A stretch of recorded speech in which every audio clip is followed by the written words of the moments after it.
That is right. Hong Kong's pet culture is very, very strong, and there's a lot to be learned from looking at how they operate and what goes on behind the scenes. Let's look at it now from the standpoint of a local dog food company. To get a feel about where Hong Kong is in terms of the pet consumer culture, which is really big here, we have Ryan Black, and he is the co-founder of Buddy Bites, a premium dog food company that is here in Hong Kong. So we're going to get a glimpse about what it's like from your perspective when looking at the pet culture and running a pet related business that's here in Hong Kong. So let's dive right into it, shall we? Perfect. Yeah. Fire away. All right. Cool. Let's do it. So, considering there's a strong bond between the pet parents and their pets here in Hong Kong, how do you manage to actually create products to cater to the special culture that we have here and the emotional connection that a lot of Hong Kongers have with their pets? How do you do it? Yeah, I think it's a trend has been seen globally, but Hong Kong seems to be where it resonates very heavily in that pet consumers now are it's that general trend of moving away from or treating pets like your children. And I think it's something that has been seen across the world. It's why I think pet is a very common space at the moment, looking from an investment perspective, but also a CPG perspective, because pet consumers are spending more on their pets because there is that passion and it's a passion driven industry. And the way we always look at it is we have a few pillars to the business, to the brand that tries to cater towards that passionate consumer. The Mm. first is obviously quality. We're seeing a huge change in dynamic as to the way pet consumers research their product.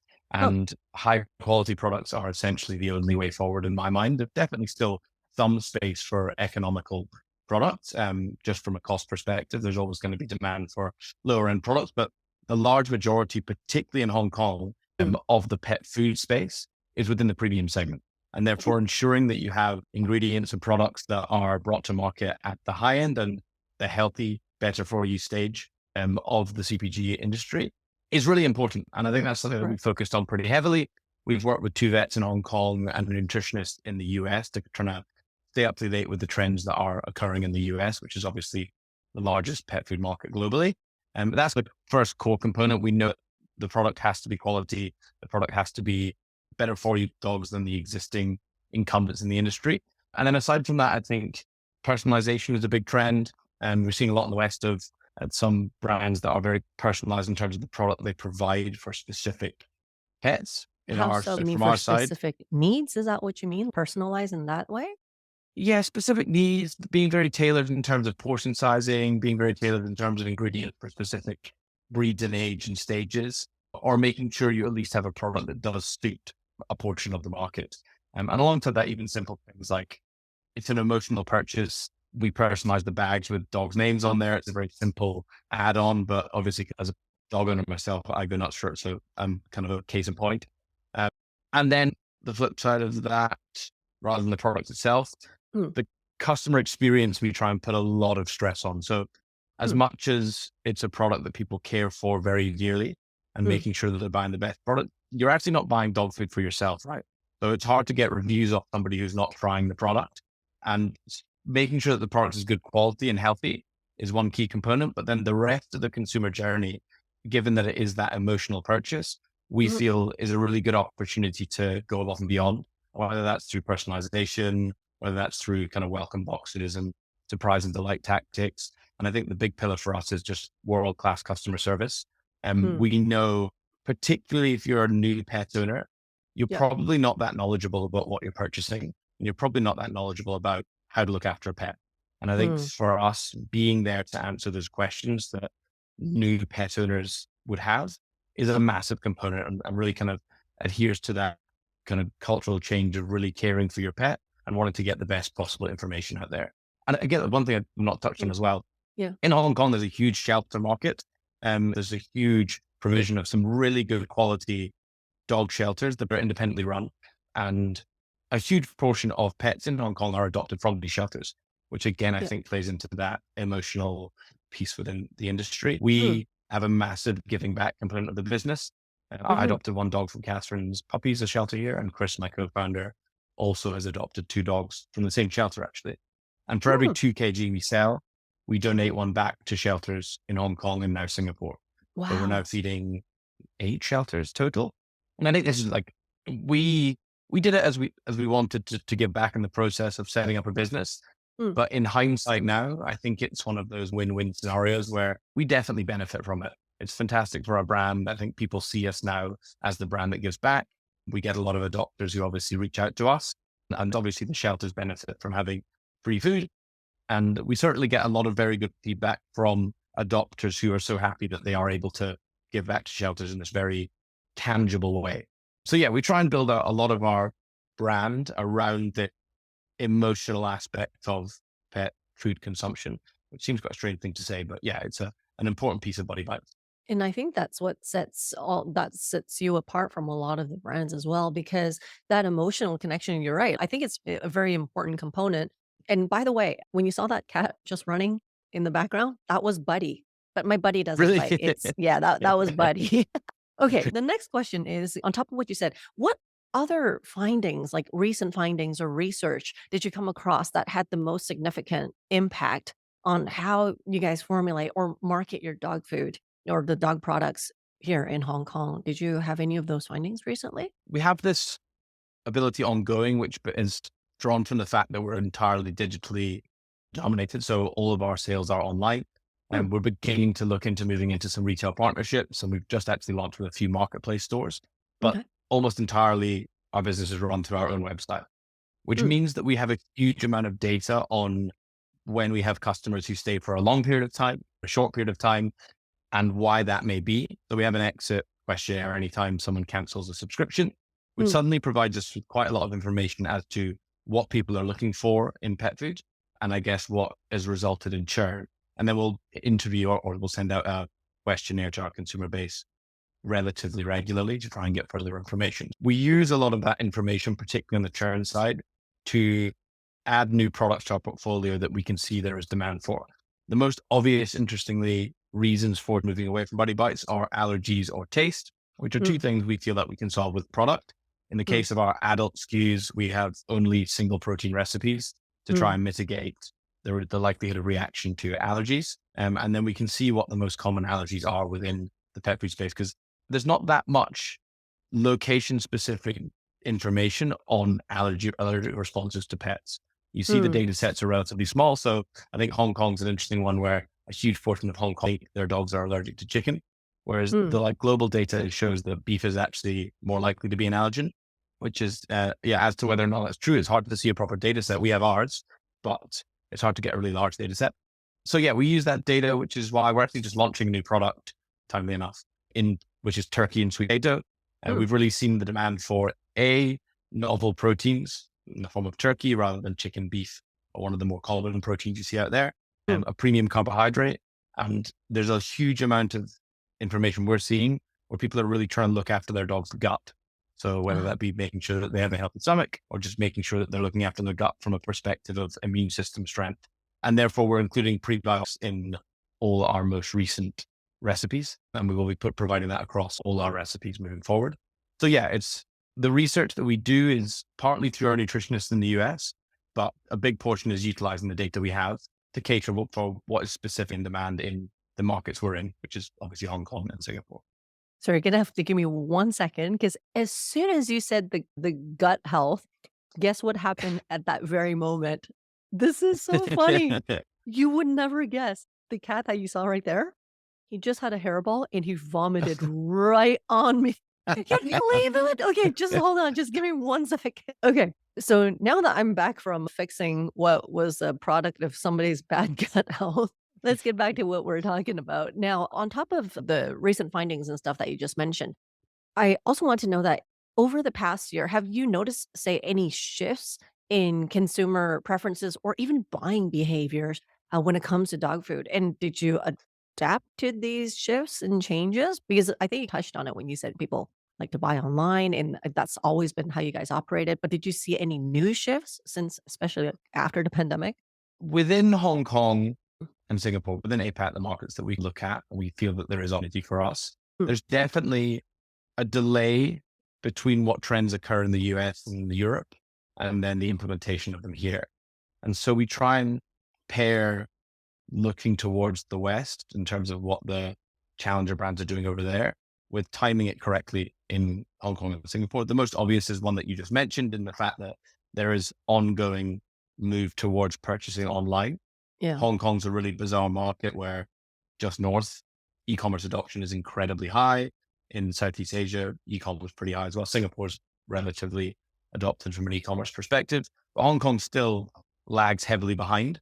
Mm. And the pet food space, particularly, the data we see is 85% of pet food is still purchased in store. Mm. And that trend is pretty clearly continuing at not an incredible pace, but a relatively significant pace, which is obviously something that we are continuing to try and push, because we see our subscription-based direct-to-consumer model as something that really does benefit dog food. From my own perspective, I'm forgetful as it is, and making sure that I have dog food delivered to my door on a regular. I'm forgetful and I'm pretty time short. I'm a good case study of when a subscription-based offering for pet food is effective. And we feel that it's going to continue to grow. We see our retention rates ourselves as very high for our product and our offering. So that suggests that people moving to Buddy Bites are enjoying both the product, but also the subscription e-commerce aspect. So that's a very obvious trend that's away from the actual product itself. And aside from that, I think the key trend, which is quite interesting to follow, is the move away from the really large incumbent brands.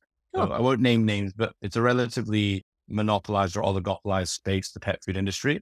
And some of these brands have built incredible brands over 50, 60 years. Yeah. And they have an unbelievable distribution network through pet stores and vets and the likes. Right. And credit to them, like you can see why they built such great businesses.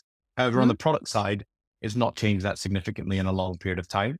And you're seeing the challenger brands in the West really play into that better for you angle of providing a really high quality product with traceable ingredients, with environmental focus, with genuine USPs that perhaps aren't found in some of the incumbent brands, and are having a huge amount of traction, whether that be like Open Farm, Jinx. The most obvious is Acana and Origin that Mars have recently acquired. Yeah. Which is a great case study of, obviously, Mars, credit to them, of seeing the success of Acana and Origin. The champion foods has been around for a long time, but they really are pushing the better for you angle. And Mars have clearly seen that as a really good route to them bolstering that angle of that sector of the industry by acquiring them. But yeah, that it's really more focusing on what's in the ingredients, like genuinely what is good for your specific dog. And that combined with the e-commerce piece of direct to consumer means that I think people are far more open to young challenger brands that are bringing out healthy dog food, like some of the brands I just mentioned. That's really, it's a pretty generic answer. Like it's e-commerce driving quality dog food, but that really is the wider trend. And we continue to see that. I think that will occur out here as well. And you kind of see like Open Farm are doing really well, Origin doing very well, Acana seems to be doing pretty well. There's a lot of like the move away from the really large incumbents to some extent. Yeah, actually, I was just gonna say, without naming brands, yeah, we eat like, well, not me, but I mean, my cats. We have 5 or 6 different brands, and most of them are these smaller brands that some of them you just mentioned. But it's the same. We're like that too, because we see that the ingredients and stuff. It seems to be easier to find the good ones in those, even in the cat industry. So it's very interesting. You spoke of ingredients. I also want to know, is there any, say, resources like ingredients, packaging, or even like talent? Has it been challenging to source some of those in recent times, or even just being in Hong Kong? Because, we're quite a small place. And how did you address these challenges, if any? Yeah, I think any young startup, which we still consider ourselves to be, although we're having a good amount of success in Hong Kong, are always going to have challenges in these positions because you don't have the buying power on product, you don't have the salary power on hiring. You need to find yourself a specific lane to be competitive and to have some competitive advantage in. I think on the hiring piece, we've been very lucky. It's something that I wouldn't have thought about too heavily until it happened. The giving back angle of Buddy Bites is a huge benefit from a hiring perspective.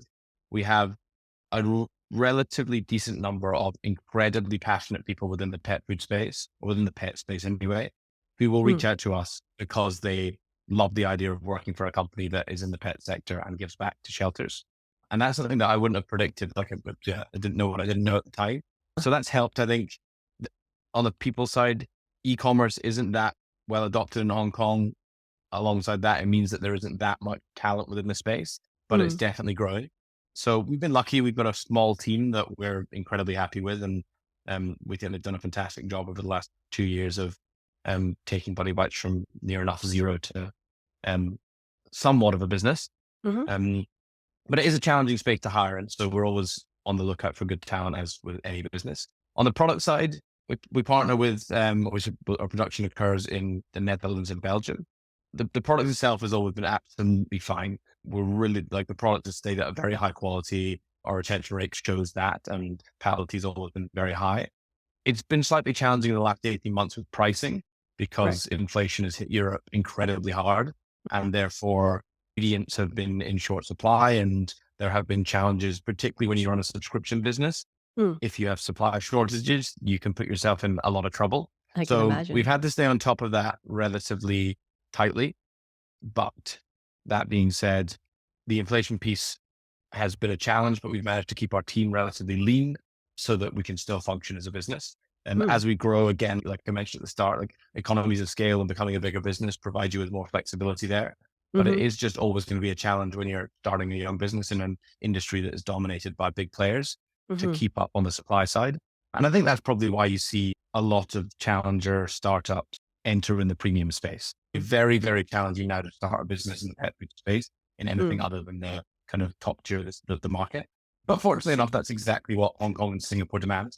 That Right. is where the large majority of people purchase their pet food is in the top end of the segment. So challenges, but it's always going to be the case with startups, right? If everyone would Yeah. do it if it was easy. That's true. But that's how a lot of smaller businesses can strive as well, is to dominate that niche, right? Like it's even if you're a small fish, but if you're in a small pond and you can dominate that small pond, it's still great success. And that's how you make it big into the ocean like in the future, right? Now the last question I have for you, this is like public education and awareness for the pet parents out there. So given that, as I said, Hong Kong pet parents are quite willing to invest in their pets. Our per capita spend on pets in Hong Kong is crazy. How do you educate them about, say, the nutritional value and the benefits of your products compared to the others on the market? And can you also touch on some of the different standards that there are in the pet food industry and how to make sense of it? For everyone in the audience, me and Ryan, we had a lengthy podcast that's coming out. So everyone stay tuned where we're going to get into a lot of detail. So this is like a teaser to that. So just everybody knows what's coming up. And another thing is, I know that you had an advert where you ate the dog food because I just saw it last night. So to answer your earlier question, when you said it's a product where the end user doesn't get to give reviews, you were the end user. That was a really good video, by the way. So yeah, so take it away. Yeah, I guess first to answer that last part, yeah, I think I get recognized as that weirdo who eats dog food quite semi-regularly now, which is not a not a brat self brand that I wanted. And that said, the reason for that advert, just for clarification, is that we test to human grade standards, Mhm. third party. So our supplier tests in house in the Netherlands and Belgium when it arrives in Hong Kong. Off the back of our vets wanting to ensure the high quality at the start and making sure obviously their reputations were safe, we test to human grade levels for Salmonella, E. coli, and the other kind of key or recent potentials for recalls in the pet food space. Mm. So it is safe to eat for humans. I don't necessarily advise it, but it's safe. The salmon recipes are a bit fishy for me. The rest are okay. Actually, they have The human testers for pet food. Even like for the big and small brands out there, they use humans to test. So if anything, it's very normal, and it's a very There high you paying, go. by the way. Not for me, it's not. Did mention on the information side. So I think this is quite an important topic because in the modern day now, there is such an unbelievable amount of information online. A lot of it's a very noisy environment if you're looking for pet food information online. Mm, Our vets just started Map Pets on Tap, kind of trying to centralize some information around looking after a pet because there is so much both contrasting and then just divisive information online. What I would always kind of say is just go back to the regulators.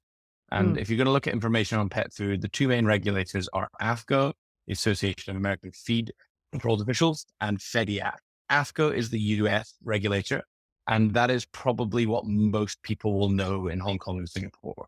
If you mm, look at the majority of brands in Hong Kong and Singapore, they are US There's a few European brands, but the majority are US and therefore adhere to AFCO standards.